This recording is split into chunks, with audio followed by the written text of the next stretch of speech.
Hey guys, this is Tikazo in Roblox Studio. I've got something slightly different for today. I've got something to do with this house. I'm not going to say exactly what I've done, although there's a little clue up the top left hand corner. I'm going to do something to this house with them. So if you can see that, then I'm pretty sure you can because I'm recording the whole screen, but whatever. Yeah, so, oh, I wonder what this does. House smoother. Down, does not do anything. Up. Okay. Cool. Yeah, basically what I've done is I've made my pistons a bit more stable. So now they can actually push models around. There may be a little bit of glitching here and there. That's due to how Roblox renders things. There we go, we're in the house. While it's up. Cool. Yeah, so if I can show you in a little bit how what I've actually changed in the code and everything else. I don't know if I showed the code in the last video of the Pistons. I don't think I'd actually done a video on the Pistons. Oops, my bad. Yeah, so basically I've made a weld in between two bricks inside the piston and updating the C-frame of the weld, and the way it's pushing the house is actually pushing the bricks above that weld, in turn pushing the house itself. So yeah, you can see a bit of glitching there. Yeah, so if I get back into the editor, properly into the editor, I can show you what I've changed and what I've done, that sort of thing. Right, let's see if I can copy a piston that works this time, because I've recorded this twice now and one of the pistons did not work while I was recording. Right, copy that and paste that there. Right, let's move this. Let's hope to heaven that this is actually going to work this time, because this would be as I say, the second time I'm doing it. Right, here we go. Right, let's find the active, and she works brilliantly. Yeah, so basically all I'm doing there, if I can actually take apart the piston while it's operating, put my teeth in, I'll be able to show you how I'm doing it. There we go. You see that?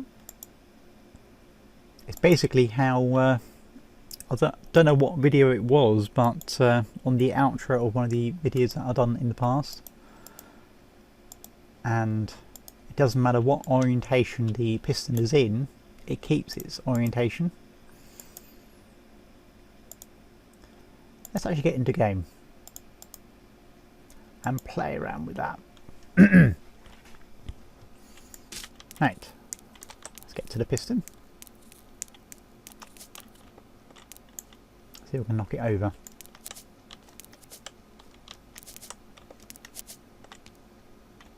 Nope, I guess it's welded to the base plate. See that. Why do I make things so flat so I can knock them over? Right, there we go. Yeah, so I'm pushing it. Watch this. And let's turn it. Nope. No! Thank you. That's a bit tricky. Right.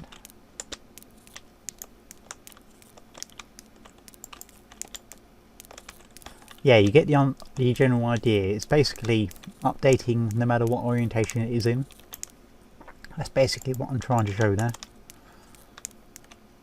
It doesn't matter where it is in the world, what orientation. It could even be upside down if you wanted to. Let's actually do that. Let's pause the game. Okay, get Roblox. Right, let's put it upside down and play. Right, let's see what it does now. Okay, that's a bug. Yeah, so it's still sort of bugs in the code. I think that might be just a Roblox bug, because the piston is actually moving and Roblox doesn't think that the brick is moving. That's basically all that is. So yeah, this is my Pistons in Roblox.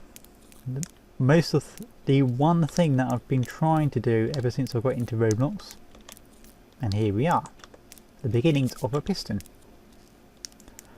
So the length of the actual piston itself can be any length. It's just specified in the code itself. In fact, I could show that. Ah, crush me. Yeah, so basically all I do is just update this. Let's say 10. Disable script and re-enable. Right. So let's adjust it. There we go. So it can be any length, but it looks a bit odd like that.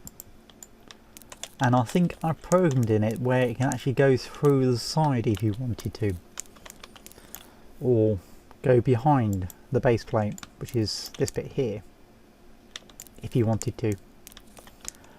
And I think I may even program it in the future if you want it to go at a certain angle. It can't do it just yet because the code is very, very simple. That is the code behind it. It's just my wells that I've been playing with and I love so much. Yeah, so it's basically using this function to add a certain value, like a step, each time it updates the C-frame. That's a custom made function to do that. And that's the positioning code that I was talking about, the X, Y and Z. Let's see if I can actually show that. Let's say 5 and 10.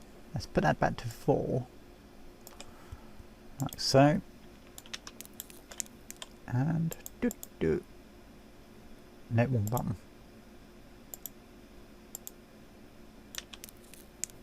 Yeah, so it's basically moving over to that position.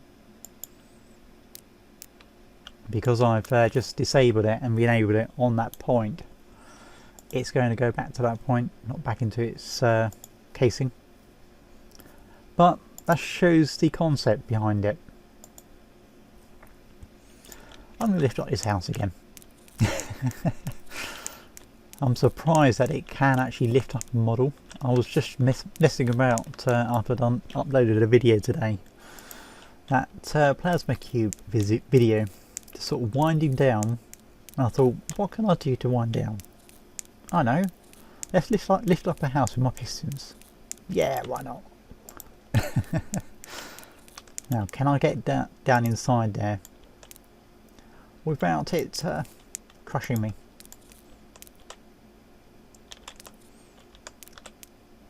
Let's see what happens when I'm on the stairs while it goes up. If it would go. Thank you. Would help if I get my brain in gear. I'm pressing the down button. My god, I am tired. So yeah, there's some glitches there, as you can see, and basically all I'm doing there is just putting the pistons on top of each other, as you can see, just to get the height. Anyway, this has been Tikaza in the basement. No, wait a minute, in Roblox Studio, and I'll catch you guys later. Tikaza signing out.